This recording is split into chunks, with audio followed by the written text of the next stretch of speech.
अष्टप्रधान मंडळातील मंत्र्यांना छत्रपती संभाजी महाराजांनी हत्तीच्या पायी दिलं होतं. हा. तर त्याबद्दल काय सांगशील मग तू? आता ह्याबाबत जर बोलायचं झालं तर आपण हा. थोडं खोलात जाऊ की छत्रपती शिवाजी महाराजांचा राज्याभिषेक हा. ही आपल्या म्हणजे भारतातील हिंदू लोकांसाठी, महाराष्ट्रातील स्वराज्यातील रयतेसाठी, सर्वांसाठी सन्मानाची आणि एक मोठी गोष्ट होती. हा. आणि महाराजांचा राज्याभिषेक ही लोकांसाठी मोठी गोष्ट होती, पण शंभूराजांसाठी ही संकटाची लाट होती.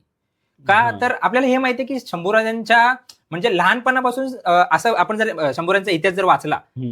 तर लहानपणापासून शंभूराजांच्या पाठीवर एक संघर्षाची म्हणजे हे बांधल्यासारखी वाटते आपल्याला, नाही का? हा. तर होतं असं की म्हणजे लहानपणी बघायला गेलं आपण तर लहानपणी वयाच्या दुसऱ्या वर्षी त्यांची आई वारली. हम्म. वयाच्या 8व्या-9व्या वर्षी त्यांना मुघलांचा मनसबदार व्हावं लागलं, आपण बघितलं. हा. मिर्झा राजे जयसिंग आणि दिलेर हा. खानाकडे.